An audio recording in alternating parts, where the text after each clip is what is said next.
Right? We would like to, well, hopefully to finish the introductory part so we can go over to the more in-depth and more details. But first thing first, so we're still talking about the introduction to the standard model.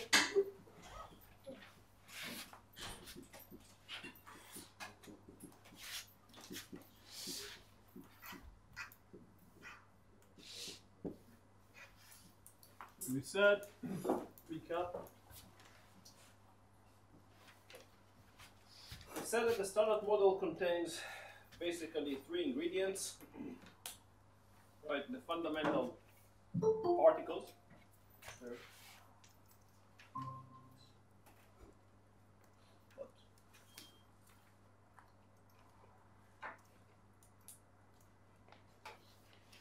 Okay, we said the standard model contains the basic particles, the fundamental fermions, 12, 3.5 fermions. Then we said that there are interactions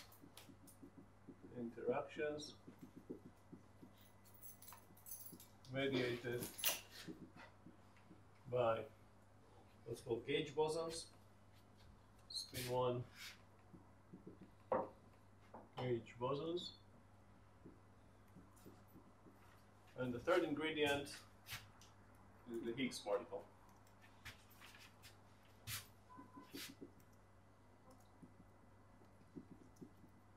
Is spin 0. We'll get to that one by one. So we spoke about the fundamental fermions, various flavors, various charges. Some obey the strong, some the electromagnetic, some the weak. Then we started to speak about the fundamental forces. So fundamental forces.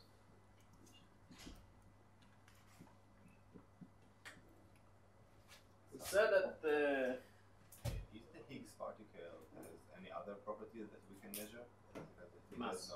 There's a mass. Only mass, not the What else? charge or flavor. No. It's a different section of the standard model. Okay. We'll discuss the Higgs particle towards the end. It's needed to get the masses, all the particles. Without them, they don't have masses. Now, the fundamental forces. So we said, as opposed to what you're used to think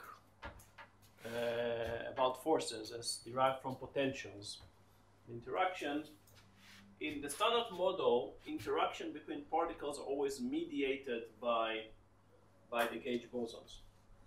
So the way to represent the interaction is via what we call as Feynman diagrams.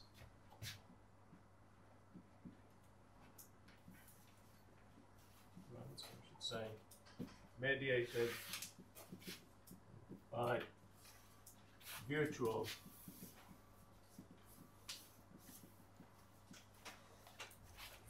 in two ways. Virtual, first, it's not a particle that can be measured. You cannot take an interaction, cut it into half, and measure the mediated particle. So you can think of it as more as a computational tool. That is one sense. In the second sense, this particle does not obey the mass-energy relation, right? E squared equal m squared plus p squared is not obeyed. So that means that the particle is called off the mass shell.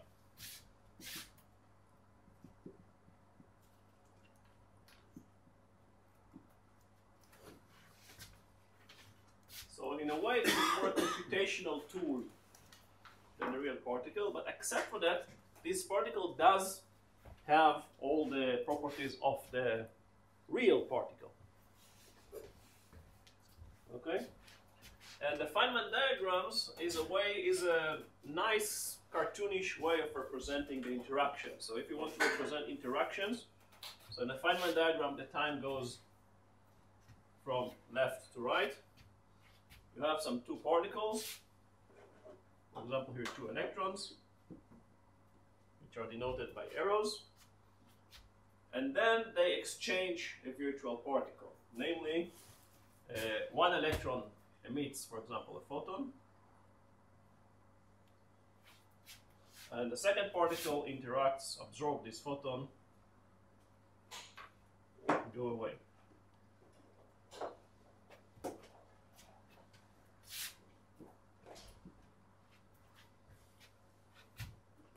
Now we don't know too much about the photon, but we do know that the basic ingredients are the vertices.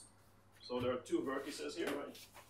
There's a vortex here, and the vertex here.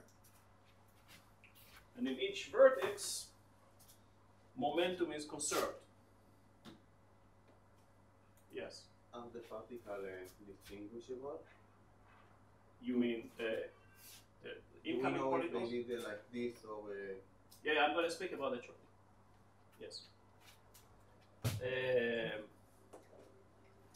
Now, in reality, what we have is, if you think of it in terms of using a different cut, right? So here, for example, t is equal to minus infinity. So minus infinity, and here let's say t is equal to plus infinity. So from our perspective, from the observer perspective, we're seeing two electrons getting close to each other, minus infinity. And then if we look at plus infinity, we're seeing these two electrons go away from each other. So we said that they had some interaction, right? So classically we would say, okay, they repel each other because of Coulomb potential, right? They have the same charge, so they repel each other. In the framework of quantum field theory or the framework of particle physics, we said these two electrons exchange a virtual particle, a virtual photon. Okay? And that enables us, now we don't know exactly when this happened. We don't know which was the first to emit the photon and which one to absorb the photon. We just know it happened sometime in between, minus infinity to plus infinity, there was an exchange of a particle. And this is a calculation tool because this enables us to calculate essentially this process. What are we interested in? And essentially when we're interested in such process, we're interested in two things, right? One is scattering. So what is, when we're seeing two particles coming, what is the probability that they will scatter with some angle? Okay? If it's an elastic scattering.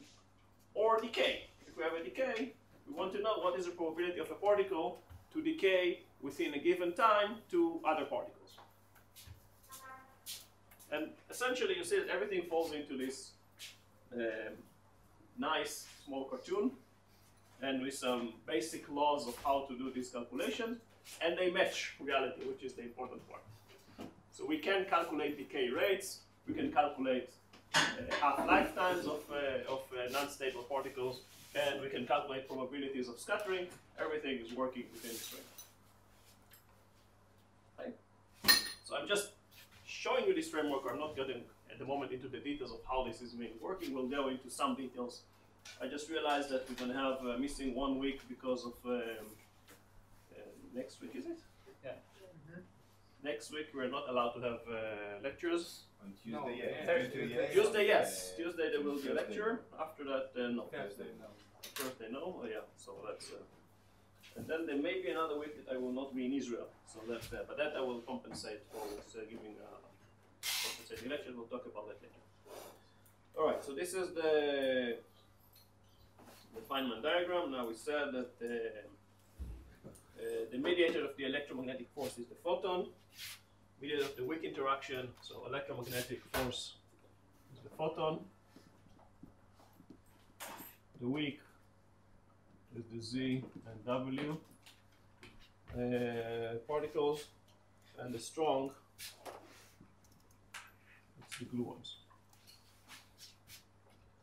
And well, we said that each one has its own description in a Feynman diagram. So I just went over. So Feynman diagram for EM, it's the photon. That's universal.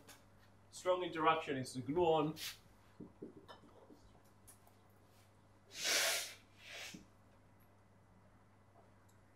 So like a spring, that's universal. That's a gluon. It's a gamma. For the weak interaction, I told you that I've seen two different ways of plotting it. So one way that I'm familiar with is just with a dashed line, and another way is using the same as the photon. So I think it depends on the textbook that you're looking at. So for example, this can be a Z, start from neutrino E, and if it's a charged particle, of course it takes the charge. If it's strong, it has to be a quark. That's a standard way of describing this. That's what you're going to see in the textbooks. When you draw your own Feynman diagrams, that's what it's going to look like. And the important thing is the vertex.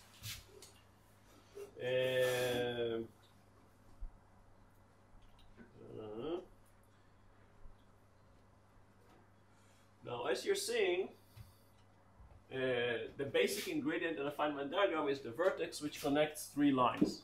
The vertex connects three lines, basically.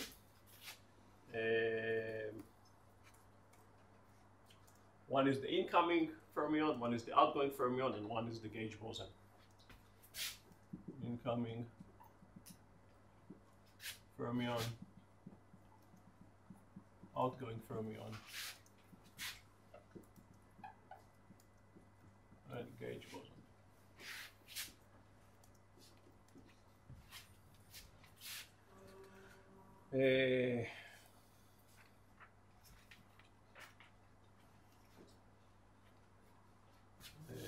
So in a vertex, a particle is created and destroyed, or can be created and destroyed. In a vertex,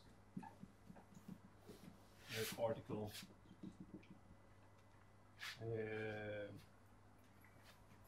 particles are created and destroyed.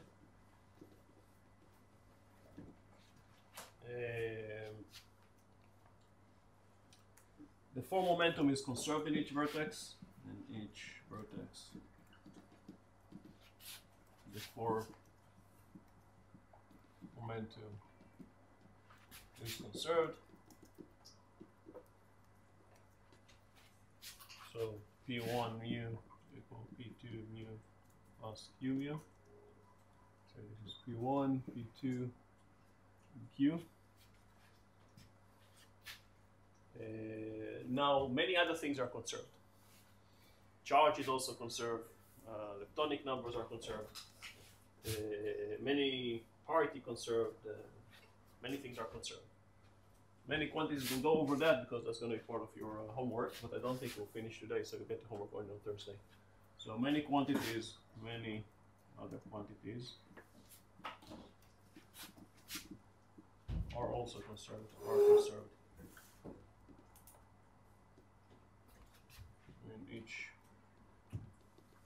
vertex.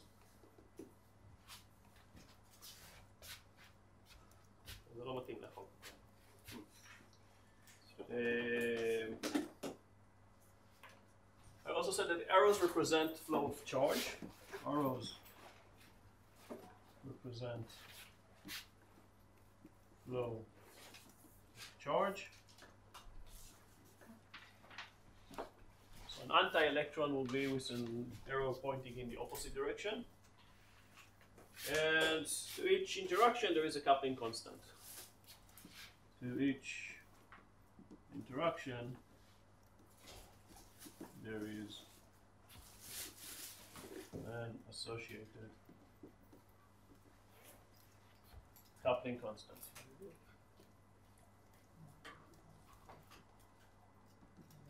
So you want it shortly? Yes. But for example, in the weak interaction, if the electron become in a neutrino, how there is a flow of charge?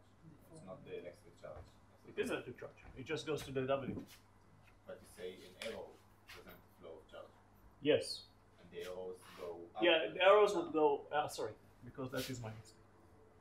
There should not be an arrow in it. Thank you. Thank you. You're right. And the Higgs, not in Higgs, in the But gauge bosons, you do not put charges on virtual particles. Okay. Thank you for the comment.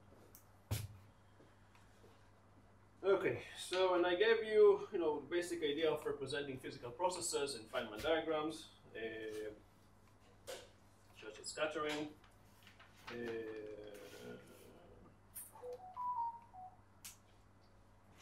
think it's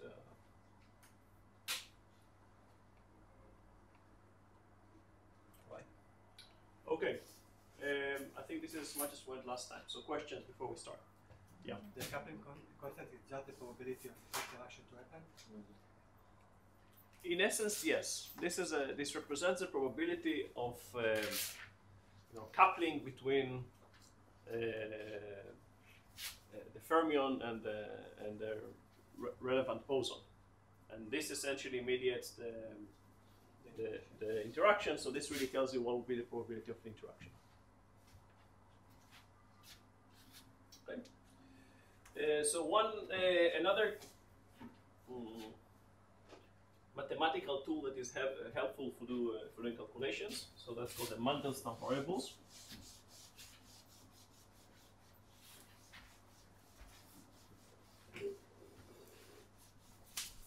So maybe before that, any other questions?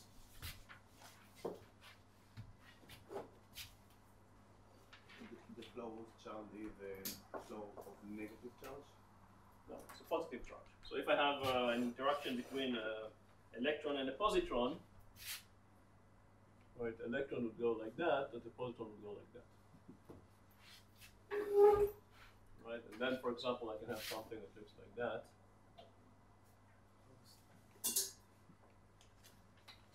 Now, in quantum electrodynamics, electron can also be a virtual particle. So, of course, this Feynman diagram represents annihilation of a pair of electron and positron into two photons. So we start with E plus E minus and up with two photons.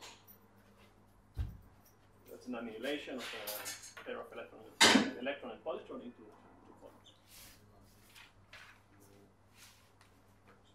Right, and the positron would be written with arrow in the opposite direction.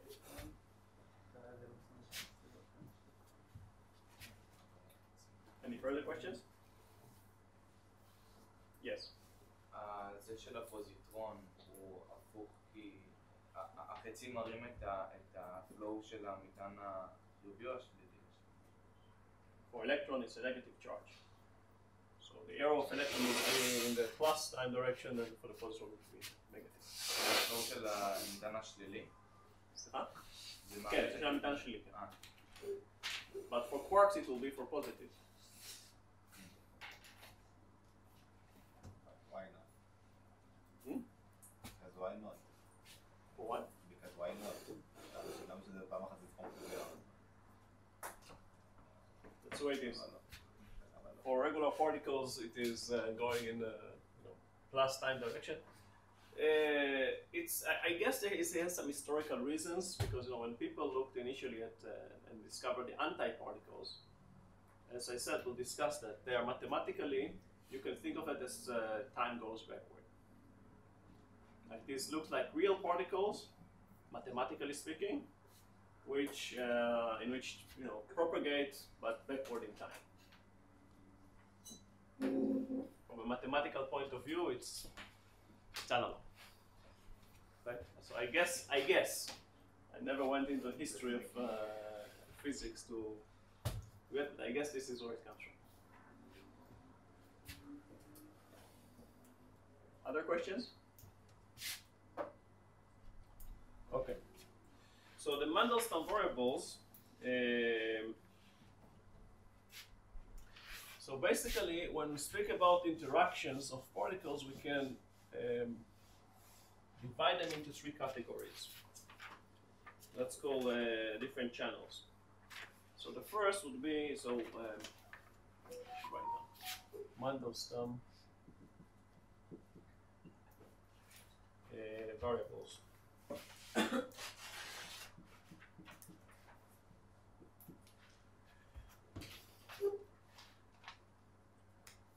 So Feynman diagram that involve exchange of a single force-carrying boson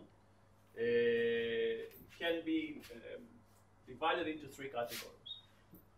So there are three categories of Feynman diagrams. On this one diagrams.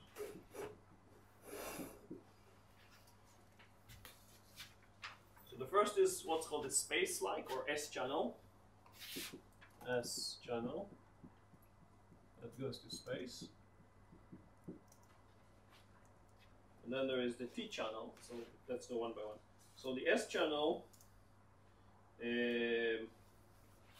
have something like that. Say P1, P2, there is some exchange, let's call it Q, and then P3 and P4. It's the opposite, P3 and P4.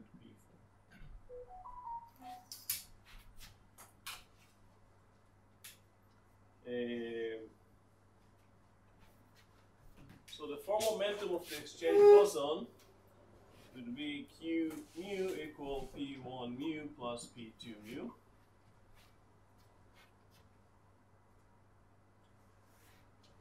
So basically we have particles 1 and 2, they merge together. So we have 1 plus 2, they merge together, and then they turn into 3 plus 4.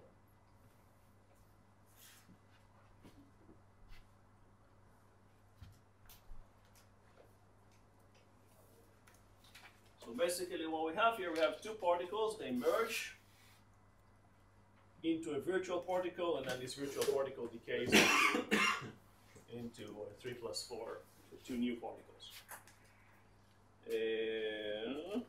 Why the arrow of P4 is not in the top? No, that's fine. Backwards in time.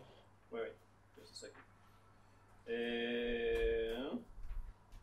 So then we can define a variable which is concerned as would be P1 plus P2 squared, which is equal to P3 plus P4 squared.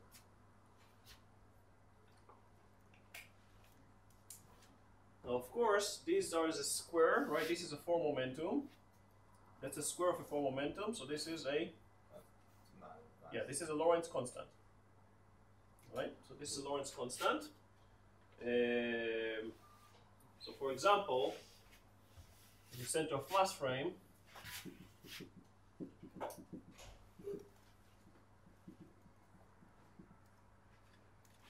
We have that P1 would be E center of mass, and then P center of mass, and P2 would be E center of mass minus P center of mass. And then the S would be P1 plus P2 squared. So this is E. That's E1. That's E2. This will be E1 center of mass plus E2 center of mass squared minus P1 P center of mass minus P center of mass squared, which is of course E1 center of mass plus E2 center of mass squared, which is of course conserved. Which means that square root of S, what you're going to see, is really the total energy available in the center of mass frame.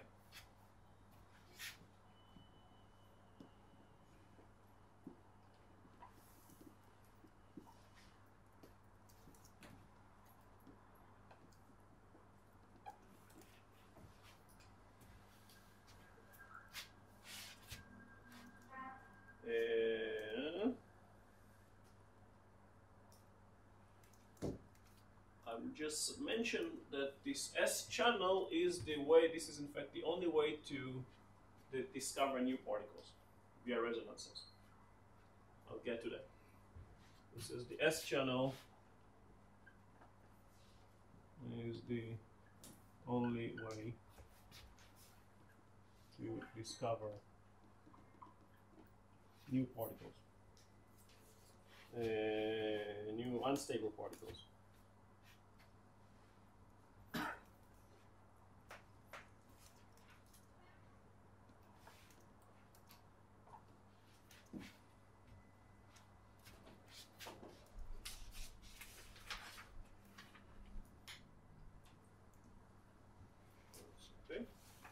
The T channel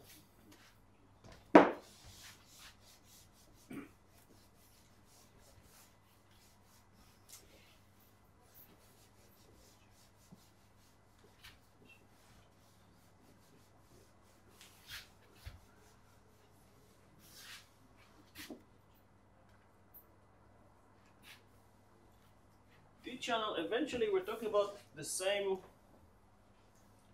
process. Process 1 and 2 goes into 3 and 4, but in the T channel, particle 1 would emit a virtual particle and then turns into 3, and that virtual particle will be absorbed by particle 2, which will turn it into particle 4. So we'll get something like, this is T channel, T stands for time, so we'll get something that looks like that.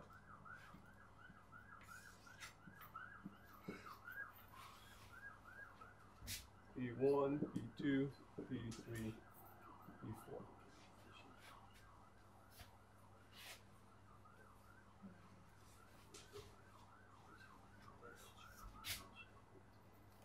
The virtual particle here is a space-like. Q is a space-like, so that's why it's drawn like that. Right? And the conserved variable here, T, would be P1 minus P3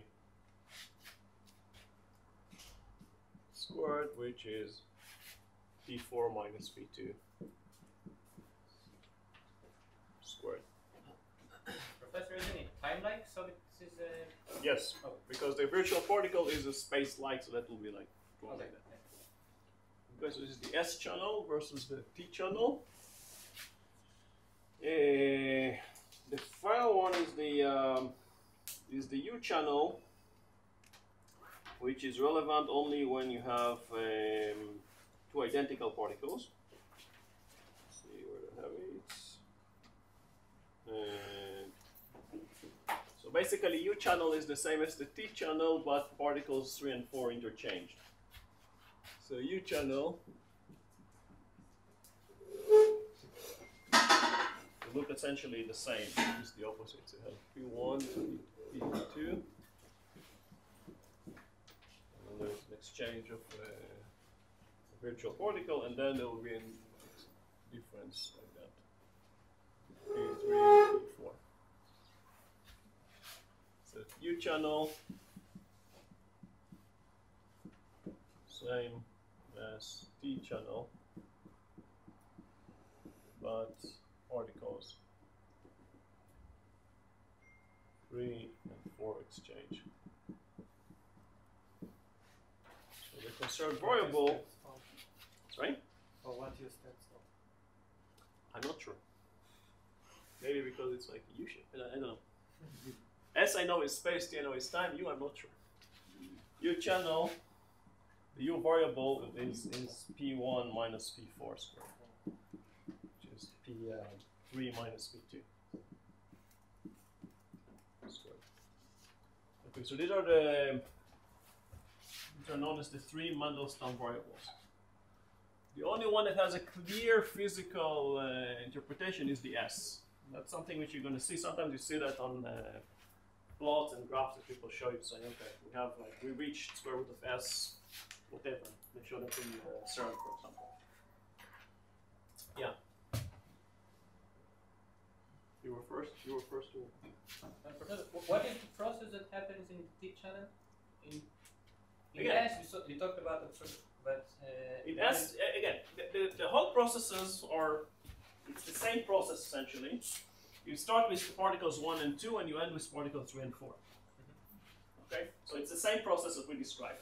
Now the question is, how do we look into this process? And in an S channel, you say, okay, 1 and 2 merge together, disappear, turn into a virtual particle, Q, and then this virtual particle decays into particle 3 and 4. In a T channel, you say, no, particle 1 is not disappeared, is emitting a virtual particle, and then it converts or decays into particle 3. Okay. And particle 2 absorbs this virtual particle and converts into particle 4. Right. And U channel is the same, just opposite. Particle 1 turns into particle 4 and decays into particle 4, and particle 2 decays into particle 3. Okay. End result from our perspective, since we cannot really see the inside, we only see what happens at minus infinity and plus infinity. We started from particles 1 and 2, we ended up with particles 3 and 4. He was, yeah? No. The T channel is only with the particle with the same sign of charge? No, don't think so. What you mean? Particle is 2 and 4. What? 3 and 4 in the U channel. Yeah, well, the U channel is just like T channel, but in T channel you think of particle 1 as decaying. 4 exchange, not 2 and 4 exchange. No. Here 1 turned into 3, 2 turns into 4, here 1 turns into 4, and 2 turns into 3. Ah, okay, sorry. That's all. So you don't collide on, like, they have an intersection and then they collide. Again, what do you mean collide? This represents interaction, so this is the collision. I'm going back again. We can't see that. This is a mathematical tool to describe the interaction. Right? We are interested in understanding in quantitative description of interaction between particles. Again, we had that in the first lecture. We're seeing two things. We're seeing scattering. Interaction means scattering, right? Two particles come. I know the initial conditions. I make some scattering. At the end, I'm seeing other particles that are going in different directions. So I want to describe that. I want to understand when this happens. Right? I don't know what happens inside. This is something which I don't really see. The only things I can see is T equal minus infinity and T equal plus infinity. I know what was before the interaction. I know what was after the interaction. That's what I know. Everything in the middle, I cannot see. This is virtual anyway. That's an important conceptual thing. Right? So this is a way of describing that interaction. This is one thing, the scattering. The second thing, which is essentially the same, is decay. That's it. So I'm starting with two particles, 1 and 2, and I let them interact, and then I end up with other two particles, 3 and 4. They'll have different momentum. They may have completely different particles. Like we started from electron and positron, we ended up with two photons. It's not two particles. Okay, you're all with me? Yeah? And in each channel, you have a different invariant. Yeah, I have three. These are three. The Mandelstam variables are variables. They are conserved variables. They're all Lorentz scalars. So they're all conserved. The S have an immediate interpretation. They all have interpretations actually, but the S is the quickest to understand. Square root of S is the total available energy in the center of mass. So you can, from these variables, לגלות מ-T, אם T נשמר או N נשמר או S נשמר, מה האינטראקציה של פונטמנים? Essentially everything will happen. Okay, everything will happen with certain probabilities. Oh, Again, we only can see that, and I did mention one thing. If there are new particles, let's say I know these two particles can interact via the weak interaction. Right? So I know here there is a W and this. Let's say there is another particle that mediates the weak interaction that I don't know of. Here I will discover it by resonance. It's the S channel. With time, a few weeks time, and I want to get there, so I'm trying to speed up. Yeah. למה ב-T ו-U channel לקחת את המינוס נותן האנרגיה וב-S בפלוס? That depends on the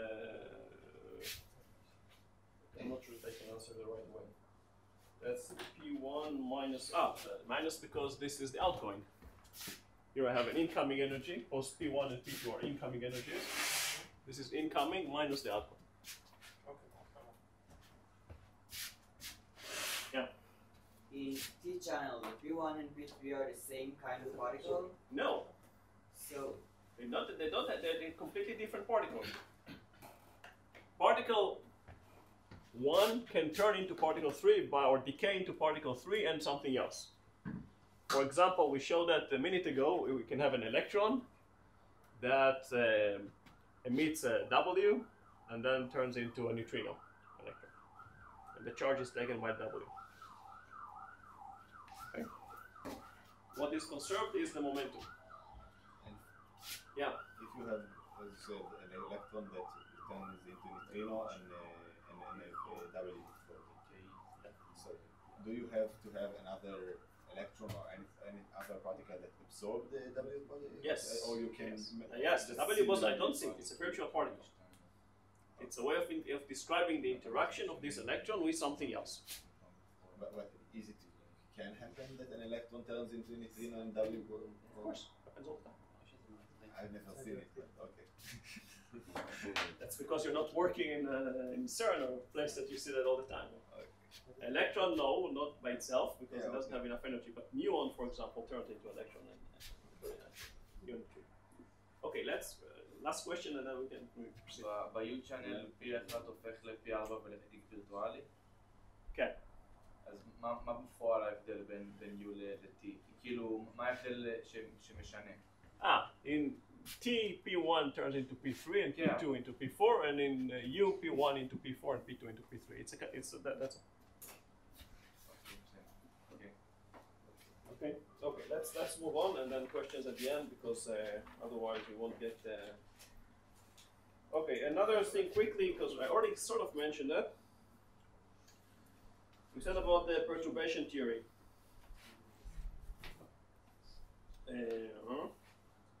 Okay.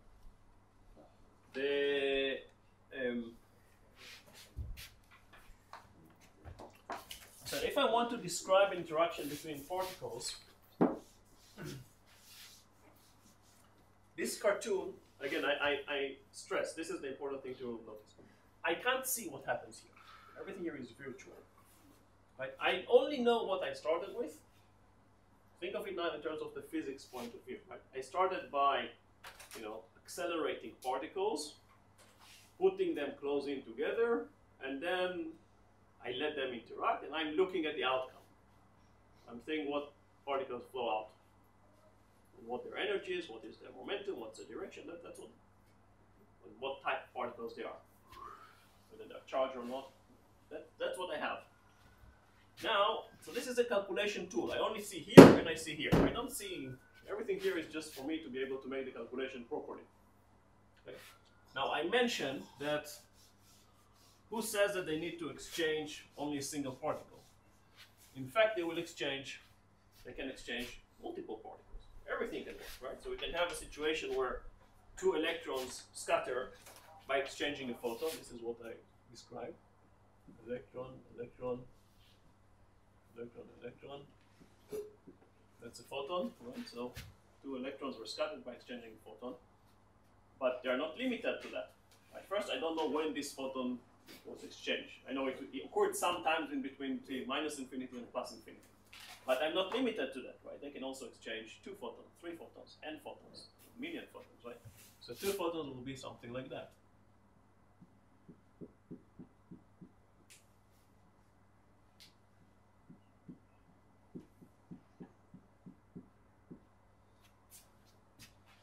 So if I want to do the calculation, I need to sum up over everything. And there is an infinite number of possible interactions that they went through.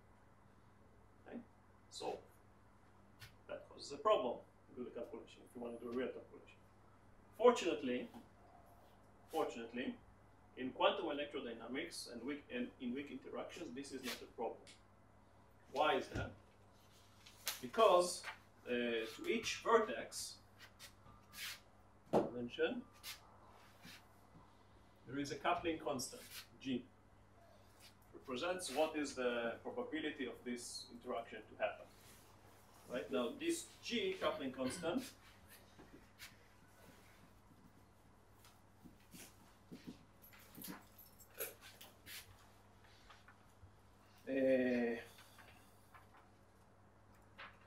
enters what's known as the quantum mechanical transition matrix element.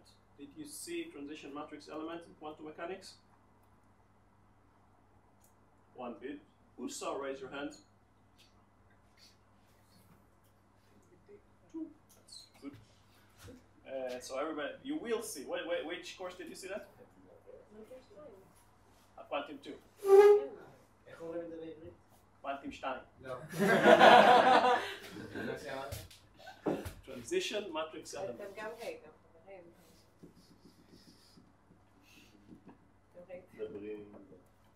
יש מטריק, יש...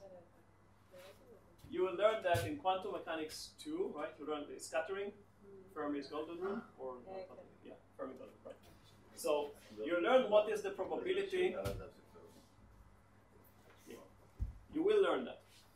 Okay, you will learn that. Don't worry, they will not leave you out. You want to know how to calculate scattering in quantum mechanics. Right? Now, in quantum mechanics, you know, you have wave functions, right? You have a certain state in the Hilbert space, right?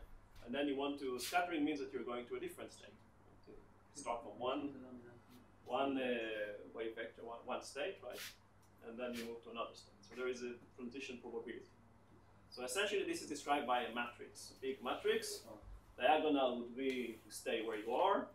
And off diagonal means that you can transition from your location to a different location with some probability. So that's called a transition matrix element. Okay? For a given interaction. For a given interaction.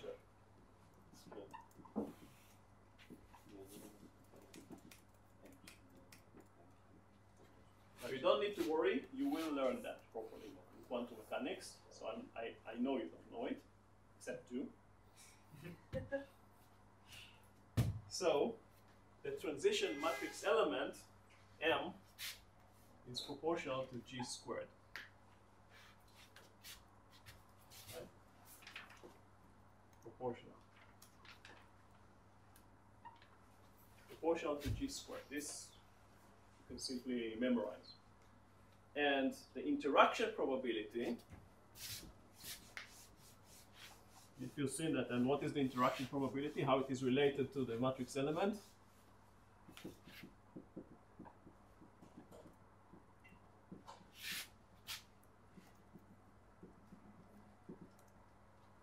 What is the probability, the interaction probability? How it is related to the matrix element? So you learn it. What is the interaction? It will go as m squared. Is m squared or really m star? M star, yeah. No, m star. So, gamma, this is the interaction probability, will go as m squared. Which means that it will go as g to the power 4. Which is very good for us. Right? Because as long as g is smaller than 1, much smaller than 1, that means here we have, to describe this interaction, we have two vertices, right? So the interaction probability would go as g to the power 8. Here we have 4 vertices, with g to the power 16. So it negligible. Yes. So as long as g is small, higher order corrections, this is perturbation theory. These are perturbative, we can often neglect them. So often you can take everything which is higher orders. Of course there are 3, 4, 5, 10 million, whatever, but there are tiny corrections. Not always. So of course, now in a physical process, we must, in a physical process, we must add all the amplitudes. Right, so M is M1 plus M2 plus whatever. Right, but this becomes perturbative. Becomes small very fast.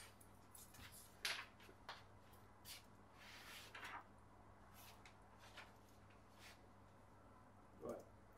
Now, rather than the coupling constant, we often work with a dimensionless constant instead of G. It is useful to use a dimensionless constant.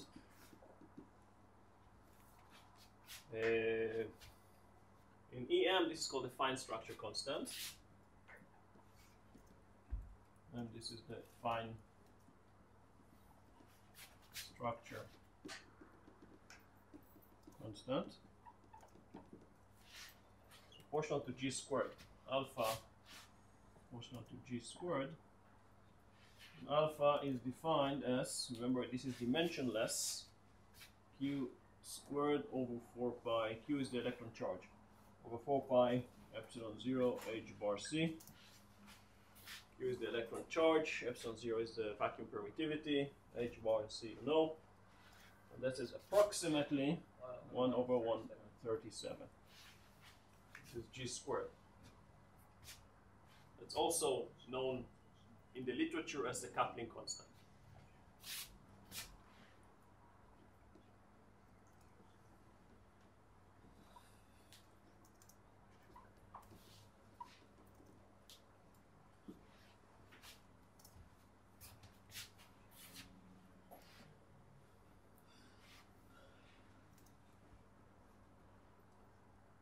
Okay, that's for QED. Quantum electrodynamics, where photons are involved. But we have other interactions.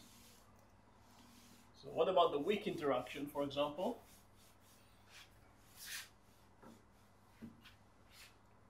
So in the weak interaction,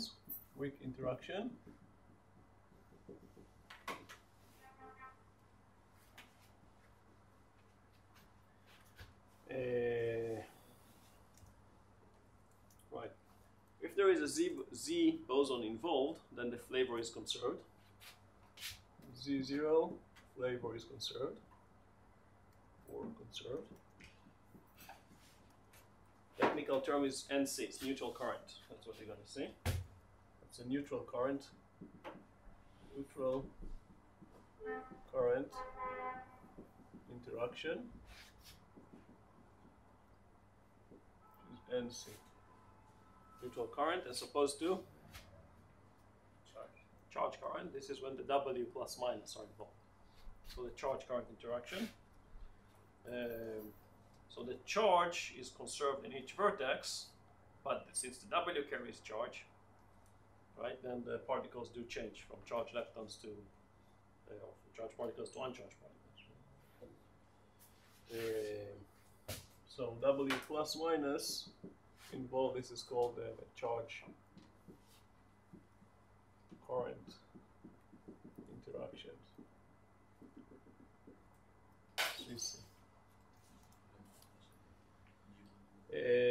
What about the coupling constant? The weak interaction? Any idea? Unexpected, no. Surprising as it may sound, the intrinsic coupling constant of the weak interaction is actually 4 times larger than that of the electromagnetic interaction. So alpha weak intrinsic is about 1 over 30. What's the difference?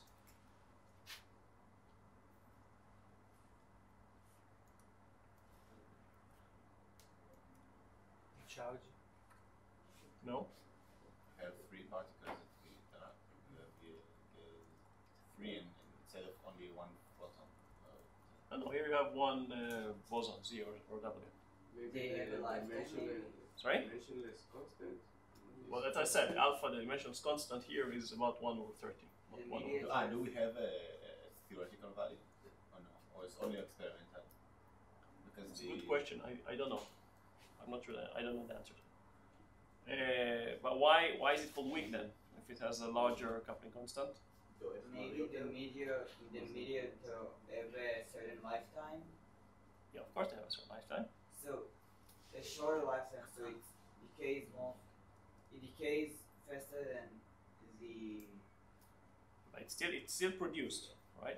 It is still produced because Yeah, these are but the shorter spiritual range. particles. With the shorter ranges. Yeah, that's true. It's a shorter range. maybe because the strong interaction is almost one. This is weak. This is not the strong. Because the weak because the strong is very No, strong. no. Why do we see more QED than weak interactions? Why they're so weak? Took time to discover the neutrinos. Because there Right? are less of them. No, are you not there? What about You were the- closer. The Yeah, Z boson they are 7 mass. not. Because of what did you say? The Z boson 7 mass. Yes, the W as well. They are very massive particles. Right. So intrinsically, it's easy to produce them, but in fact, because they are massive, the probability of producing a massive particle is very, very low. But you said it's a virtual particle. so you Still, don't it's have- it's a virtual particle, so you can produce it, but with a lower probability.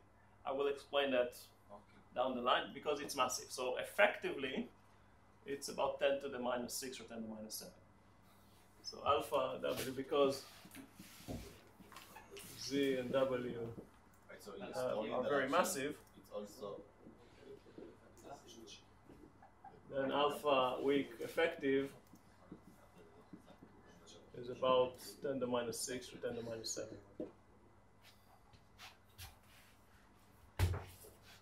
Okay.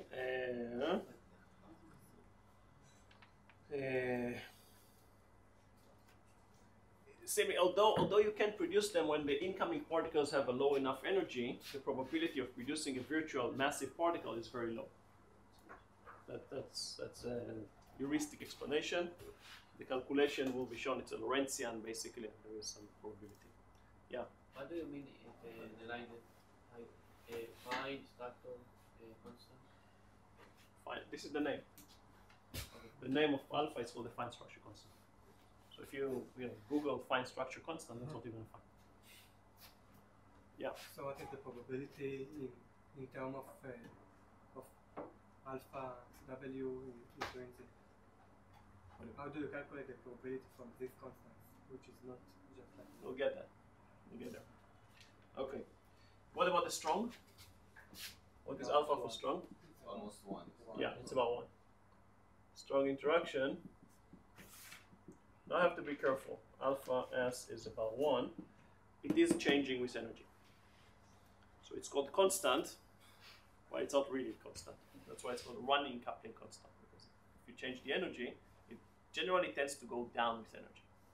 All the increasing. alphas or only All of this? them. But this is more How than the it others. goes down with energy? You're increasing the energy, then you can measure the. Yeah, no. How? I'll show that. There is some In function. proportion. It's logarithmic, basically. It's not huge, but it is going down. So that's part of the reason why we think that this Sarnav model is low energy effective theory. There is a reason to believe that at high enough energies, they all have the same values. All the three. High enough, you mean higher than High enough means close to the Planck scale. So it's very high. We cannot reach them yet. Don't know if ever. Okay. Alpha S is about 1. And that has a problem because it means that we cannot use perturbation when we calculate the strong theory, the strong interactions. So it's a non-perturbative theory. Again, why it's not Because when you have additional interactions, the contributions will be of the same order as the first order. So you cannot simply ignore them. Which means that you need to have different methods of calculation. Okay, good. Next, okay, so I spoke about, I said that we need that for doing two things, basically scattering and decay. So let's say a word about decay, because we didn't really mention that too much, except from saying that it's essentially the same physics, or the same description.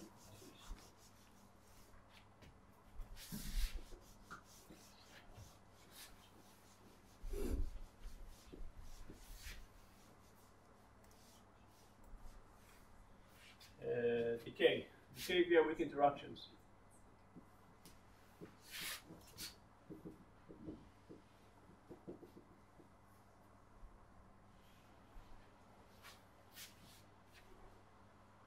So we said most particles decay. There are only very few that do not decay, which are particles we're made out of, particles that we see. So for the particle to decay, requirements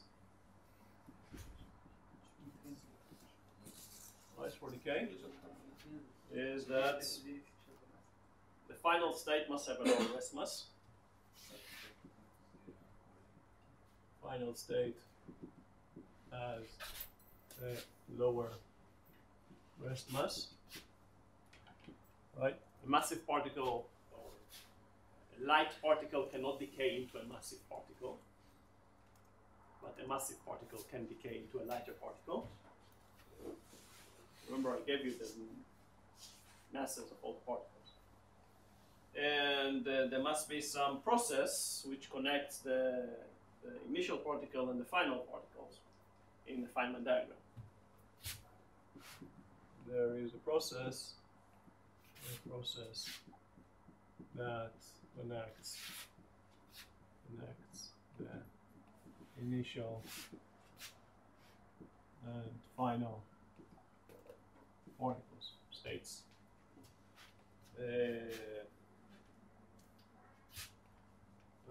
Initial and final particles, states, in a Feynman diagram.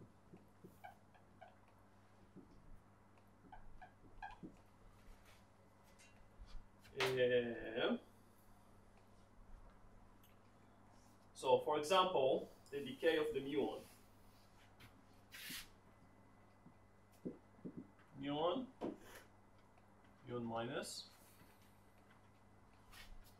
Remember in the table I gave you, the muon mass was 106 MeV. It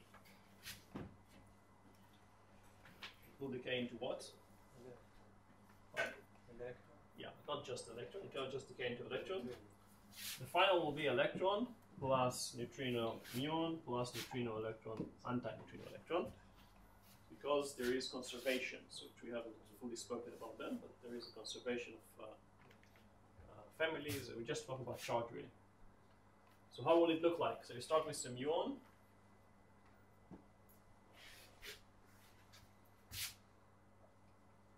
Then it will decay. This is a weak decay. Right? This is a weak decay. It's easy to see because there are neutrinos involved. There are neutrinos, it has to be weak. Right? So it will decay into a muon plus a what? Plus a what? How can it decay? What? Double boson, right? Has to be, that's the only thing. And then the W boson. Electron and anti-neutrino. Although the neutrinos do not have arrow, this is a standard, so I just use that. So this is an electron, and let's say anti-electron neutrino. Can you say it's the leptonic charge or no? Yeah, there are lepton charges.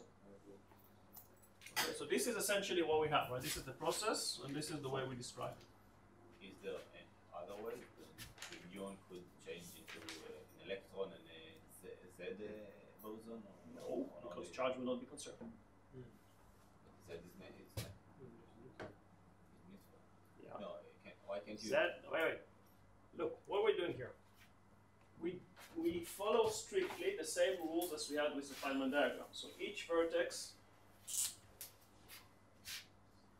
connects 3 right? One incoming particle, one outgoing particle, one mediated. No, why can't you change the ionic neutrino to an electron and the W boson to a Z boson?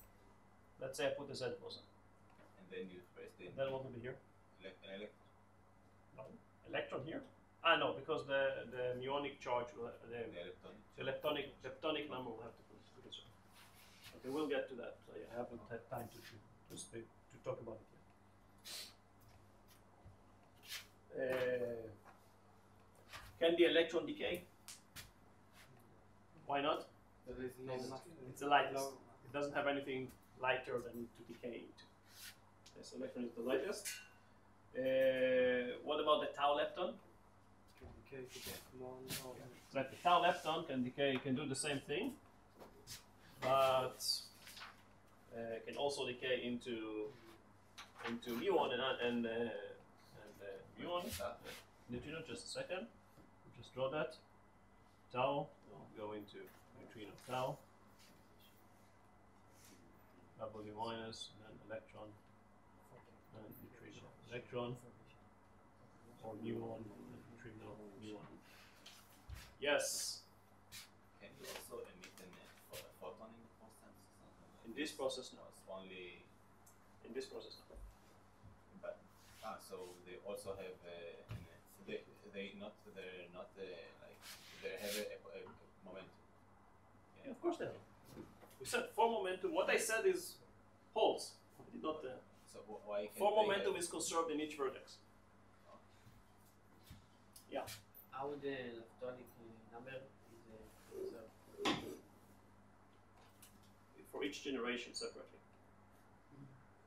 Okay. So muon has a generation, has a muonic number of 1. Neutrino muon has a muonic number of 1.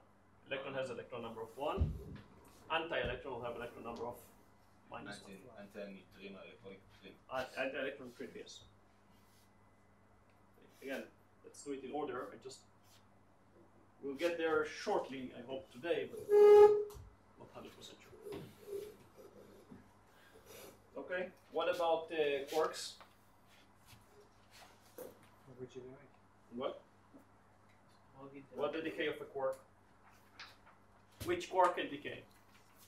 The generation up and down. 23. What? The ones which are not up and down. No, down can decay. Oh, really? Oh, it's problem. Right. You have the same with a down quark. Okay, can decay to that. Which one will decay to? Down can decay to that. Exactly, right. Down will decay into Down can And up. decay to that one. then a W, Up, down, which will turn into electron and but out the bottom. anti-electron neutrino. That's a better liquid, right? This is well, nearly, right? Yeah. Can we see this in nature? Yeah, it's a better liquid. No, we don't really see it. What?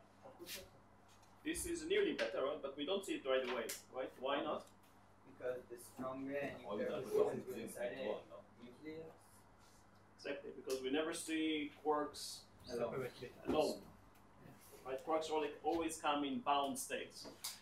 Right? So if we take this down quark and add to its bound state, for example, with 2 up quarks,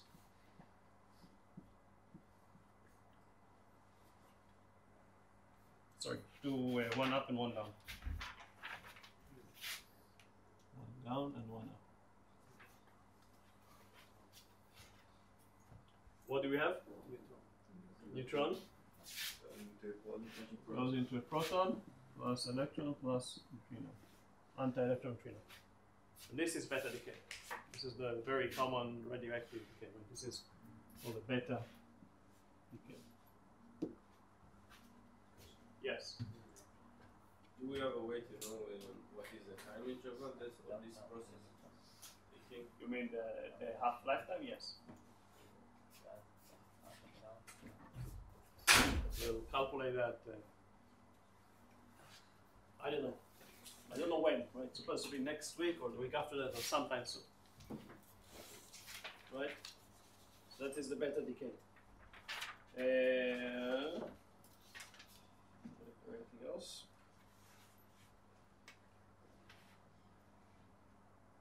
Okay. Well, we got the idea, I think. Next. Now I want to confuse you a little bit more. Okay. So a little bit of language. Let's think about language. How do we call particles, or let's say the correct phrasing would be bound states? So bound states that contain 3 quarks. How do we call them? Yes. So hadrons contains quarks, but 3 quarks. So 3 quark state. These are known as baryons.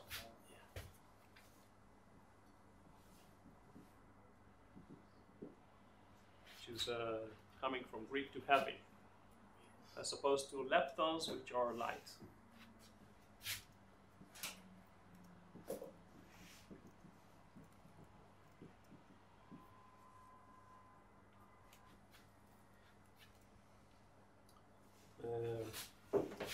Hadrons is everything that contains quarks.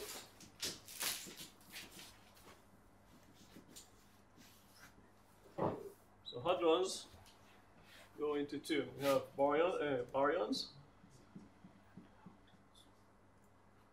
and we have, I already said that, we have a pair of, we can't have 3 quarks, but what can we have?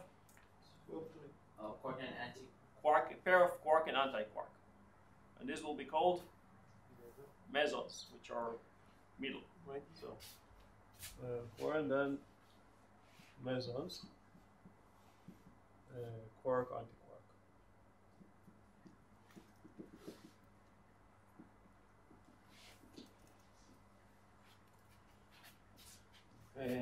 Which is in the intermediate mass. Now I would also say another thing. So in the early days when people started to look at protons and neutrons, they, in many ways, they look nearly identical to each other.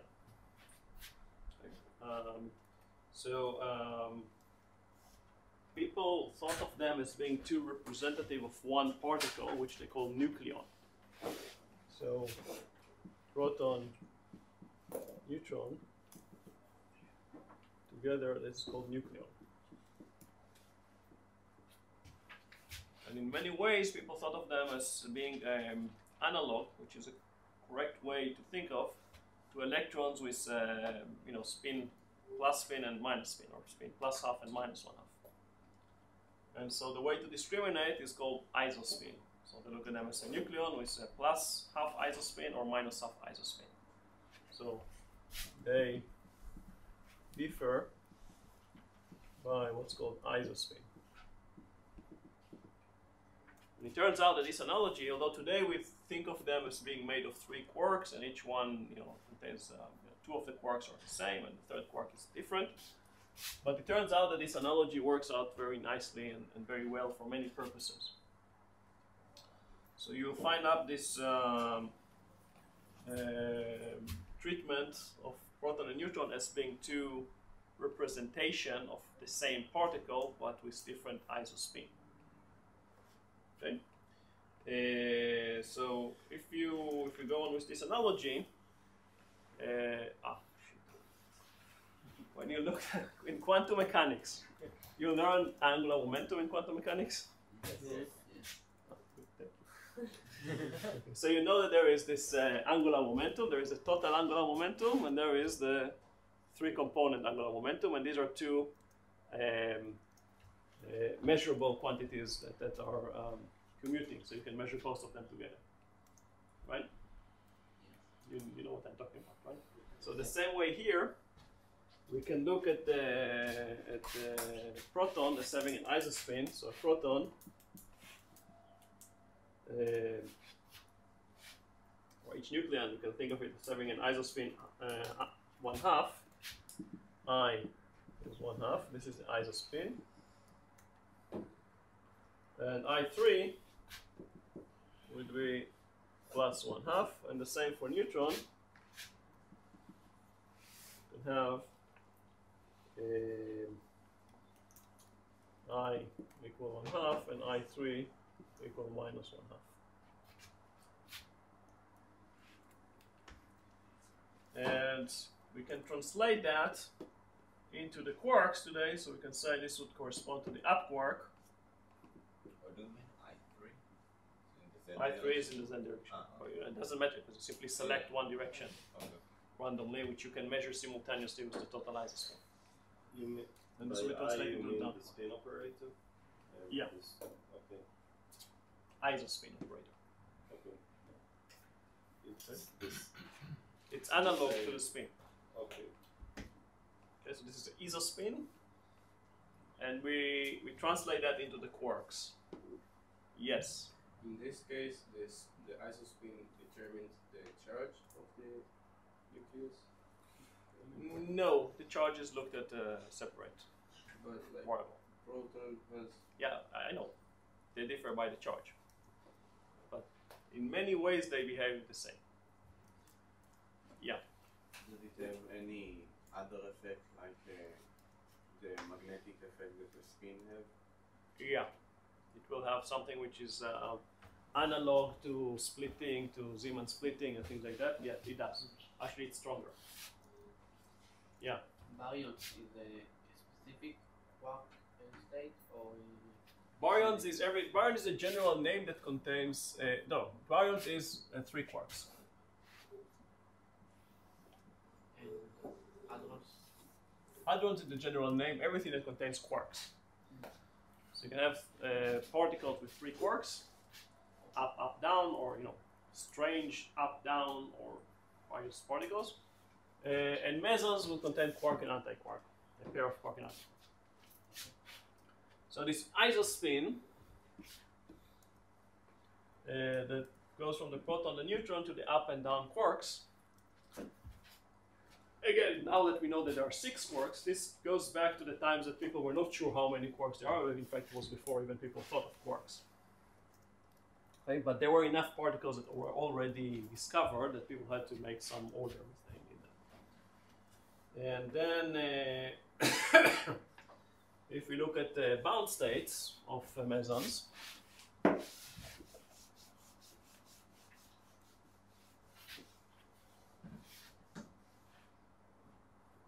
so bound states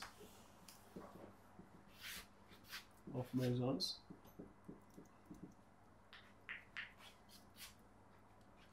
Right, so if you look at the lightest quarks will be made of up and down. Remember the table with the masses, right? Everything else will have much higher masses. So the lightest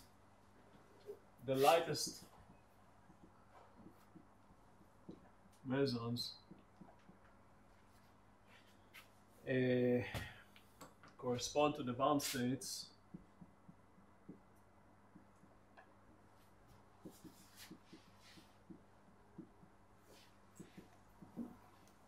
of the lightest quarks.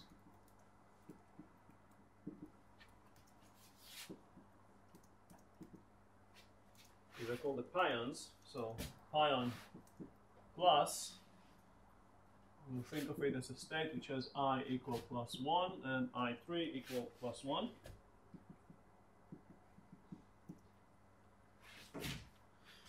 Which is really up, anti-down. And the pion minus is I equal +1 and I3 equal -1. Which is of course up, anti-up, and down. And the neutral pion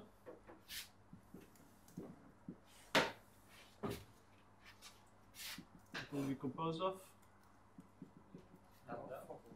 what? Sorry, I equal to 1, of course. I equal to 1, I3 equal to 0. You can have more, or up with anti-up, or down with anti-up.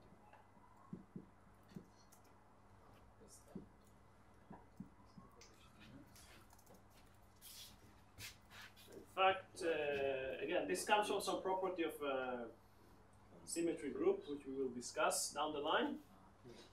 There is an extra issue here with the minus sign. I refer you to the textbooks. Some textbooks would use the opposite sign.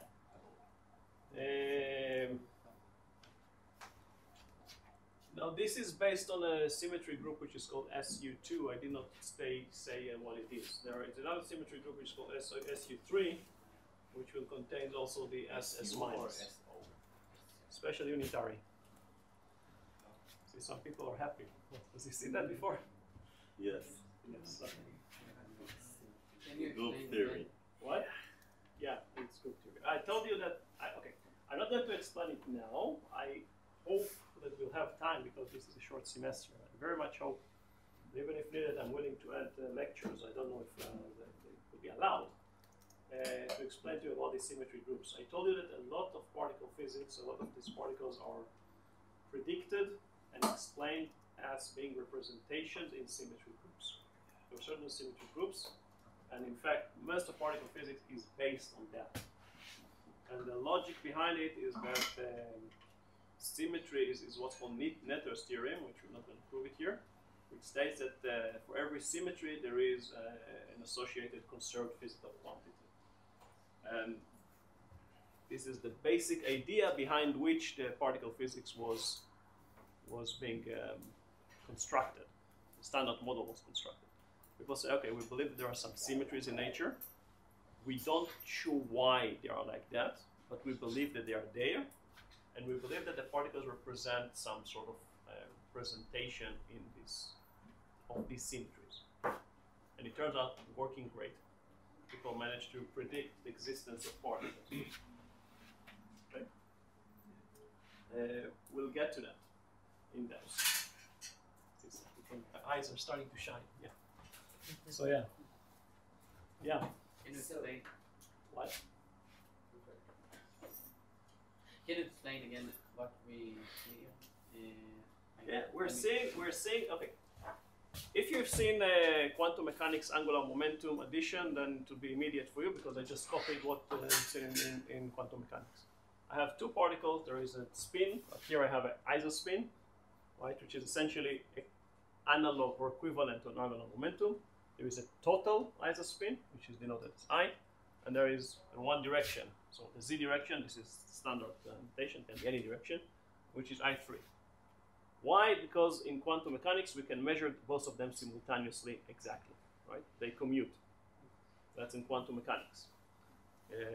I cannot measure simultaneously the other components of the angular momentum, but two I can, right? And initially when people thought of them as protons and neutrons as being two representation or two states of a one particle, which is called nucleon.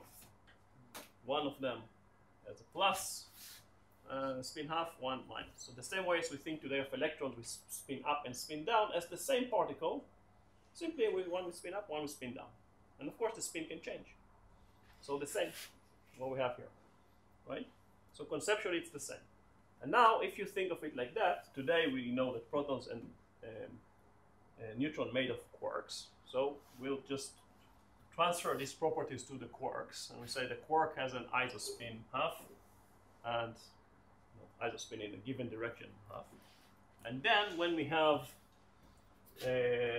particles that are made out of a pair of quark antiquark, we just have to add up the angular momentum. So we add up the two angular momentums, half and half, will give us a 1. And adding up the isospin, the z component of the isospin, half and half is 1, minus half and minus half is minus 1. Half and minus half, well, we have several combinations here. Right? So that's why we have this up, up, up, anti-up, and down, anti-up. This is for a given symmetry. If I'm looking at a different symmetry, I'll have more combinations. Another symmetry means I'm adding up more particles. But when you're talking about the isospin, you're talking about like a total amount. Total angular momentum or total spin, or isospin. So you can just do it with two quarks. Yeah. These particles, pions, charged pions and neutron pions, they are the lightest mesons that I remember even by heart. Right? This is 140 MeV, which we see them all the time. This is the masses. They decay. Right? They are not stable. They decay. But they're easy to produce and easy to decay. You can easily see them. Yes. What about the combination of the sum of the up and anti-up? Well, that's what I said. You have to take a linear combination of both of them. Again, that goes into group theory. I'm not going to get into that right now. You can get both ways, up, anti-up, and down, anti-down. And really what you do is you mix them, merge them together. Yeah. If you change the minus sign to the plus sign, then the anti-pi is zero? Well, yes, but that's why I said there is some sign convention here. Just go to the literature and you'll see that several textbooks use different signs. There is a little bit of convention. Yeah. So by studying Lie groups in the pure mathematical form, we can infer these Lie things. groups, yeah. Yes. Not necessarily Lie groups, but the groups. Okay. Alright. I told you this is a basic course in quantum physics. There are more advanced. One step at a time. Right. So we said that the pions, the mass of the pions, this is 140 MeV. It's slightly lighter. This is a little bit lighter. It's 135 MeV.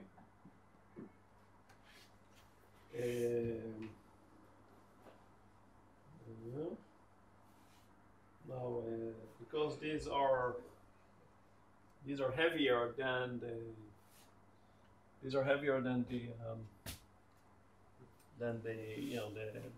muons and the electrons, then they can decay into the muons and electrons.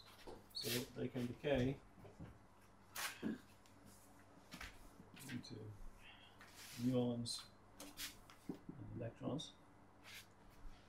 In fact, the only way they can decay would be via the S channel. Right? So, for example, we have the pion minus, so it would be an anti-up and a down, and it will decay. How can it decay?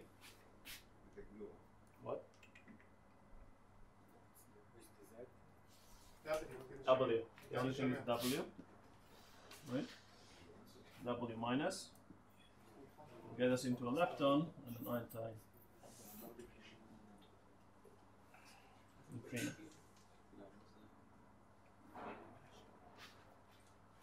Right? The lepton is electron or muon.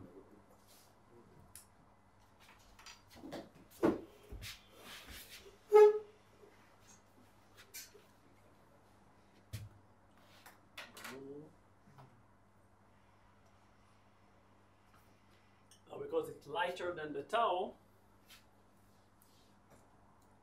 then it cannot decay into the tau. Right? It will. This is the S channel. It will only decay via the S channel because the hadronic number has to be conserved. So that's why you cannot have that. Hadronic number here is 0, but you cannot have the T channel. Hadronic numbers and leptonic numbers have to be conserved. So that's why you cannot have a T channel. You can't have a quark directly decaying into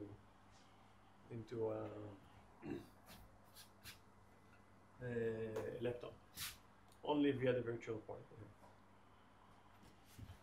But why there must be W minus and not, for example? It's a weak. It's a weak interaction. No, of course not. If it's a weak interaction, it has to be W or Z. Yeah. Since there's a charge here, it has to be the W.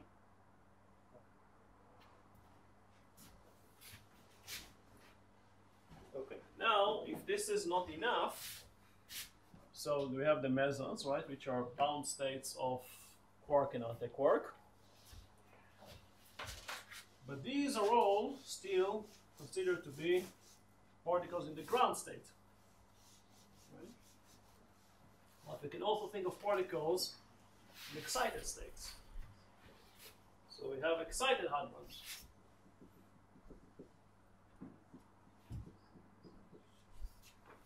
I realized why sometimes in the 40s or 50s people just got completely messed up because there's so many particles they didn't know what to do with them. So we think of the particles, no, the pions are the ground state. So pions are ground state of a system of quark antiquark.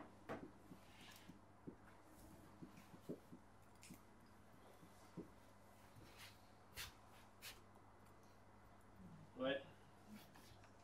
does it mean it's in ground state? It means that the orbital angular momentum and spin, supposed to isospin, are 0. So L equal S equal 0. So orbital angular momentum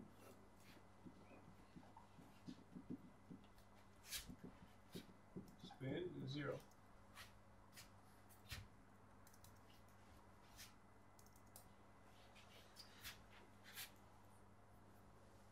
Also, the radial wave function. Did you see the hydrogen atom in quantum mechanics? In Q1. What? In Q, we solved it in Q1. I don't know why. I just asked if you've seen. So you've seen all the wave function, all the states of the hydrogen atom, right? So you've seen there is a angular momentum, spin, and the radial orbit, right? So the radial wave function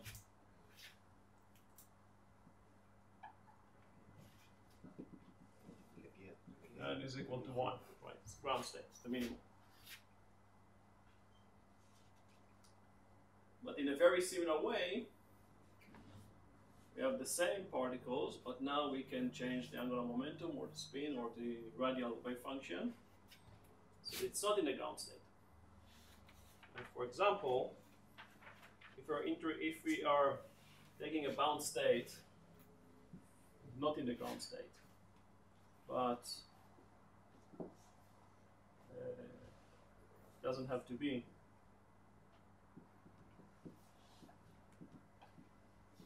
In the ground state.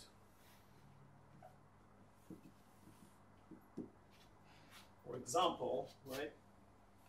If we have a bound state of UD, U anti-D, UD bar, but having a spin, right? So we have wave L equal to 0, S equal to 1, and N equal to 1. So this is an excited pion, right? Excited pion.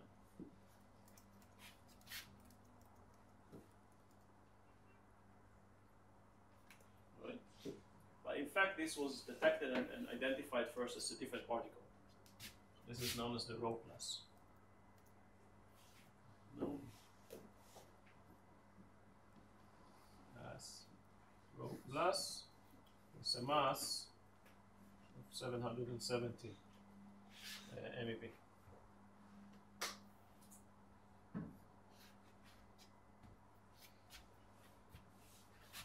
So rho plus is a meson with, or similarly, we can have an orbital angular momentum. So L equal to 1, S equal to 0, N equal to 1. Again, it's a U. The bar with that, that's called the P meson.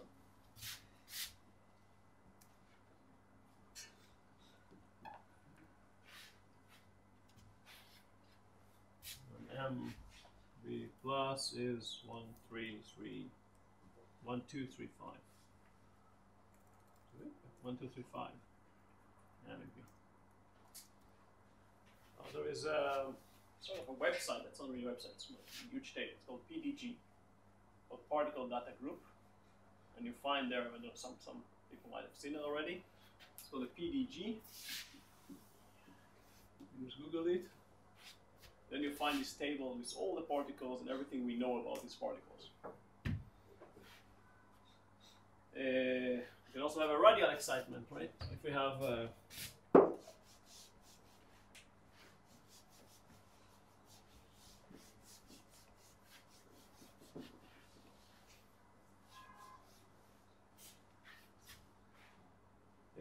UD bar state with L equal to 0, S equal to 0, N equal to 2. This has the beautiful name of pi 1300.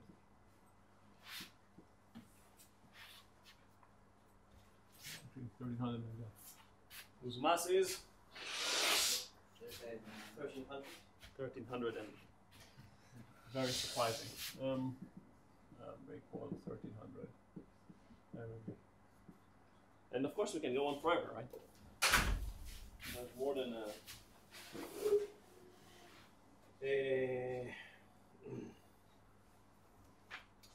so as you can see right away, I mean, there is no limit here really. I mean, the more you excite things, you get more and more particles. They tend to be more massive and they decay faster. So mostly people ignore them actually. It's more difficult to produce them, and it's people just don't like them, but they're there. So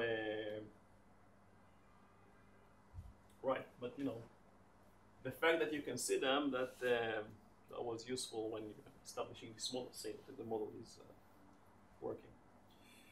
Now, right. So similar to that excited meson, we can also have excited baryons. So excited baryons, right? So baryons, we said, contain 3 quarks, right? So we can have, for example, right, the UUD. What is a UUD? It's a proton, right? But if we take a UUD and put L equal to 0 and the higher spin, sorry, spin 3/2, and then N equal to 1, this is called a delta. The delta plus particle,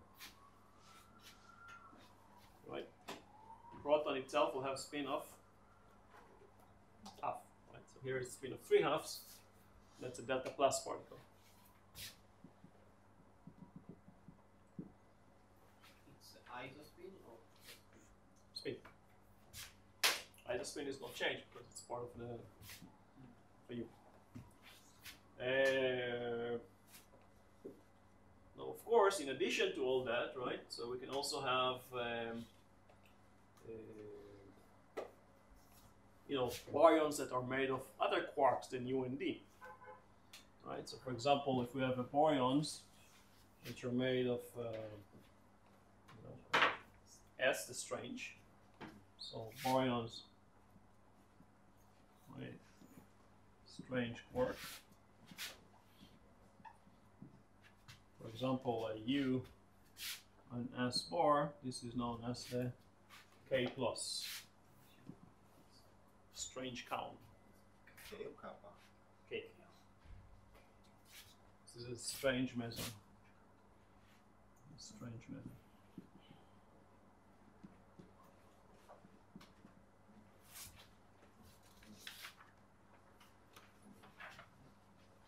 The K minus would be a U bar S.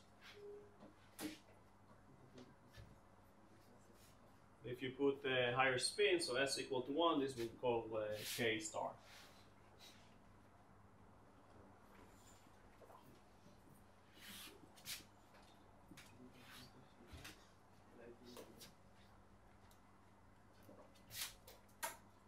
Now, the counts. Mesons or baryons?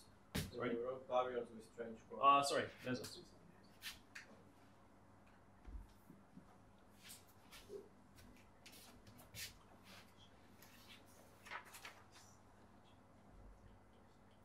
Yeah, that's the mesons. These are mesons with strange quarks. So you see the zoo.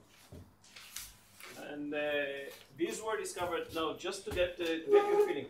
Pions and cones, they're the exciting ones, but pions and cones are the lightest mesons. So these are the ones that are produced all the time in experiments in places like CERN and others. It's very easy to produce them, it's very easy to detect them.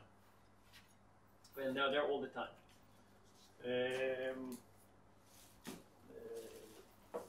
Obviously, it's very easy to measure them experimentally in the lifetime. Is it because they are so common? Yeah, they are common. Okay. They are produced everywhere. And every time they're making some experiment, interaction between particles. Some of the particles that are produced, actually many of the particles that are produced are pions in the counts. Right? So they're simply there all the time. Okay, you'll see that we're running out of time here. So we need to continue to the next lecture to still finish the introductory part. But okay, I think you got the idea why in the 1950s, all these were known in the 1950s, but the quark theory was not known yet. So you just saw these millions of particles, and people had very difficulty trying to understand where to put them, where do they come from, and to make any sense in them. Quark theory really made sense of all these things, so it's easy now to see where they come from. But initially, people just discovered, some particle. They measured its mass, they measured its lifetime, they measured its charge, and they didn't know much about this particle, why it's there. So that's why you have all these names. Actually, there are particles that have two names for the same particle. So it's like fusions. So there's the rho, the b, the k, the pi, the whatever. I mean, you have all the alphabet. Plus. All right, I think it's time to stop now. So let's resume the discussion on Thursday. Okay.